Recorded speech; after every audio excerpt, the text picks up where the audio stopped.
বিসমিল্লাহির রহমানির রহিম। সুপ্রিয় ছাত্রছাত্রীবৃন্দ, আশা করি তোমরা সবাই ভালো আছো। আজ আমরা কারেক্ট ফর্ম অফ ভার্বস নিয়ে আলোচনা করব। সাম রুলস, প্রথমে আমরা কিছু রুলস দেখে নিই এবং তারপরে আমরা একটা বোর্ড কোশ্চেন করব। এগুলো যদি ভালো করে বুঝি তাহলে বোর্ড কোশ্চেনটা আমরা খুব সহজেই সলভ করতে পারবো। ১ নম্বর রুলস হলো মডাল ভার্ব। মডাল ভার্ব কোনগুলোকে বলে? Can, could, shall, should, will, would, may, might, must. এরপরে যদি কোনো ভার্ব বসে তাহলে অবশ্যই সেটা মূল ভার্ব হবে। যেমন আই ক্যান ডু দিস।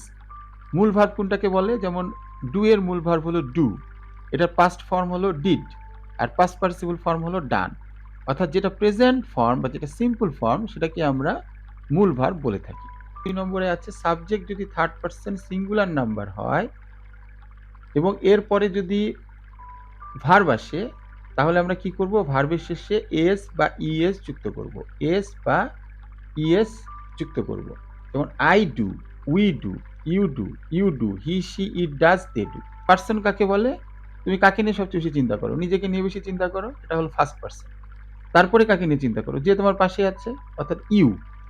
আমি এবং তুমি ছাড়া দুনিয়াতে যা কিছু আছে সবকিছুই হলো থার্ড পারসন। এরপরে যদি ভার্ব আসে তাহলে আমরা সেই ভার্বের সাথে এস বা ইএস যোগ করি। অর্থাৎ যত ঝামেলা সব কাকে নিয়ে? সব এই হি, শি, ইটকে নিয়ে। হি বলতে সে পুরুষ, শি বলতে স্ত্রী এবং ইট বলতে কোনো বস্তুকে বোঝায়। আর দে যদি হয়, অর্থাৎ যদি একজনের বেশি হয় তখন আবার কি হয়ে যাবে? তখন আবার আগের মতো ডু ভার্বই ব্যবহৃত হবে। অর্থাৎ মূল ভার্ব বসাবো। যেমন I go to college everyday. এটা I go to college everyday যা আছে তাই থাকবে। কিন্তু he goes to college everyday. He এর পরে কি আসলো? ভার্বের সাথে এস বা ইএস যুক্ত হলো। ঠিক তেমনি ভাবে শি এর পরেও তাই হবে, ইট এর পরেও তাই হবে। একক ব্যক্তি হলে বা বস্তু হলে তখন আমরা ভার্বের পরে এস বা ইএস যুক্ত করব। এরপরে I have, we have, you have, he, she, it. ইটের পরে দেখো হ্যাজ বসেছে। অর্থাৎ যত ঝামেলা সব কাকে নিয়ে? এই থার্ড পারসন সিঙ্গুলারকে নিয়ে। সবগুলোতেই হ্যাভ হলো, খালি এখানে এসে হ্যাজ হলো। They have. যেমন আই হ্যাভ এ সিস্টার। তুমি কি বলবা? He has a sister. I am, we are, you are, he, she, it is, they are. যখন আই বসবে তখন আমরা কি বলি? I am a student. আর বি ভার্ব যখন হি হয় তখন আমরা কি বলি? He is a teacher. এরকম যদি দে হয় তখন দের পরে আমরা কি বসাবো? আর বসাবো। সিম্পল সেন্টেন্সে কেবলমাত্র একটি ফাইনাইট ভার্ব থাকতে পারে। তোমরা নিশ্চয়ই সিম্পল সেন্টেন্স কাকে বলে জানো? সিম্পল সেন্টেন্স হলো যেখানে তোমরা কোনো কনজাংশন পাবা না, অর্থাৎ একটি ফাইনাইট ভার্ব পাবা, একটি মাত্র সাবজেক্ট পাবা। আর যখন কনজাংশন যুক্ত হয় এবং ২ টা সাবজেক্ট থাকে, ২ টা ফাইনাইট ভার্ব থাকে তখন আমরা সেগুলোকে কমপ্লেক্স বা কম্পাউন্ড সেন্টেন্স বলি। একটা সিম্পল সেন্টেন্সে একটার বেশি কোনোভাবেই ফাইনাইট ভার্ব থাকতে পারবে না। অতিরিক্ত ভার্ব আসতে চাইলে তাকে নন ফাইনাইট ভার্বে পরিণত করতে হয়। ফাইনাইট ভার্ব কোনগুলো? ১২ টি ফর্ম, টেন্সের যে ১২ টি ফর্ম আছে এর নিয়মে বা চেহারাতে যেই ভার্বগুলো আমরা দেখতে পাই সেগুলোই হলো ফাইনাইট ভার্ব। অর্থাৎ যেমন ধরো I do, I am doing, I have done, I have been doing. কিন্তু নন ফাইনাইট ভার্ব কোনগুলো? যেগুলো টেন্সের নিয়মে থাকে না, শুধু আইএনজি যুক্ত হচ্ছে।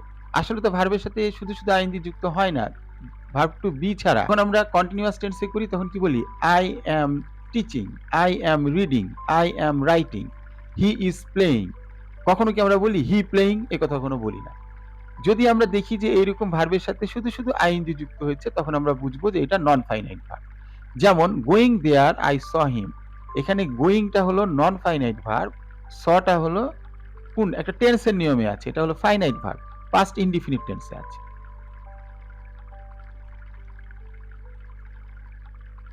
টু এর পরে সর্বদা মূল ভার্ব বসে, কিন্তু with a view to, look forward to, contribute to, get use to, এই সব ফ্রেজের সাথে যদি টু থাকে তখন আমরা সেটাকে কি মনে করি জানো? প্রিপোজিশন মনে করি।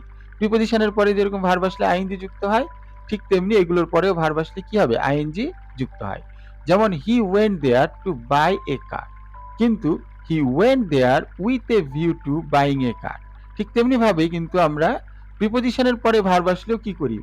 ভার্বের সাথে আইএনজি যুক্ত করি। এখন আসো আমরা সিলেট বোর্ড ২০২৪ সমাধান করি। It is natural that a man cannot live alone, can আছে, তাহলে তোমরা বুঝতে পারছো মডালের পরে মূল ভার্ব বসে, তাহলে মূল ভার্ব বসেছে।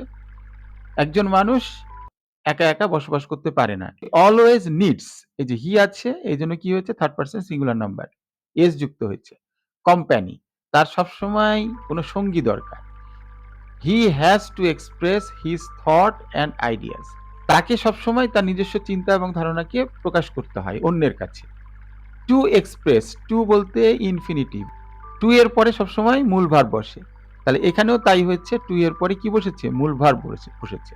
তাহলে he has to express his thought and ideas, তাকে তার নিজস্ব চিন্তাভাবনা এবং ধারণা অন্যের কাছে প্রকাশ করতে হয়। হি থিংস, আবার থার্ড পারসন সিঙ্গুলার নাম্বার, এই জন্য ভার্বের সাথে কি যুক্ত হয়েছে এস যুক্ত হয়েছে।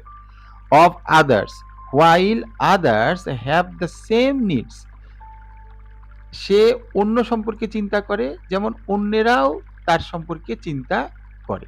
তাহলে হি এর পরে কি বসে হ্যাজ বসে, হ্যাভ ছিল ব্র্যাকেটে, আমরা কি বসেছি হ্যাজ বসেছি। প্রিপজিশনের পরে ভার্ব আসলে কি হয় আইএনজি যুক্ত হয়। তাহলে আমরা কি বললাম for ensuring his safety, he has also the need of others for ensuring his safety and comfort, তার নিজস্ব নিরাপত্তা এবং আরাম নিশ্চিত করার জন্য অন্যের সাহায্যের দরকার হয়।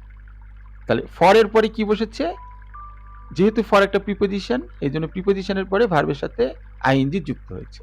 So he is bound to live, আবার টু এসেছে, তাহলে টু এর পরে মূল ভার্ব বসে, যা ছিল তাই আছে। With others, making an institution and it is called, so he is bound to live, যেহেতু এখানে ইজ আছে মূল একটা ভার্ব আছে, দ্বিতীয় কোনো ভার্ব আসতে পারবে না, এজন্য প্রথম ভার্বকে আমরা কি করেছি ইনফিনিটিভ করেছি টু দ্বারা, অর্থাৎ নন ফাইনাইট ভার্ব করেছি। উইথ আদার্স, মেকিং, দ্বিতীয় আরেকটা ভার্ব আসতে চাচ্ছে, এখানে কিন্তু কোনো কনজাংশন নাই, এজন্য এটা কি করে দিয়েছি আমরা সিম্পল সেন্টেন্স, যেহেতু দ্বিতীয় ভার্ব আনতে পারবো না। মেকিং অ্যান ইনস্টিটিউশন, অ্যান্ড এরপরে দেখো কনজাংশন এসেছে, নতুন আবার সাবজেক্ট এসেছে, অবশ্যই প্রত্যেকটা সাবজেক্টের প্রত্যেকটা ভার্বের কি থাকতে হবে সাবজেক্ট থাকতে হবে, তাহলে সেটাকে আমরা ফাইনাইট ভার্ব করতে পারবো, অন্যথায় করতে পারবো না। অ্যান্ড ইট ইজ কল্ড, এবং এটাকে বলা হয়, প্যাসিভে করা হয়েছে, সোসাইটি, এটাকেই সোসাইটি বলা হয়। সোসাইটি ইজ, যেহেতু society third person singular number এই জন্য ইজ বসেছে। The first organisation which was made, যেটা তৈরি করা হয়েছিল, এটা কিন্তু কাউকে তৈরি করেনি, তৈরি করা হয়েছিল, প্যাসিভে আছে, এই জন্য was made by our primitive ancestors, যেটা আমাদের আদিম পূর্বপুরুষেরা তৈরি করে গেছে। দে ওয়্যার, তাহলে দের পরে বি আর, কিন্তু যেহেতু অতীতের কথা আমরা বলছি এই জন্য they were the first to contribute to, contribute to এর পরে কি হয় ভার্ব আসলে ভার্বের সাথে কি যুক্ত হয় আইএনজি যুক্ত হয়, যেমন with a view to, look forward to, ঠিক তেমনি contribute to developing the civilisation. আজকে এই পর্যন্তই, ধন্যবাদ সবাইকে, আগামী ক্লাসে আবার দেখা হবে।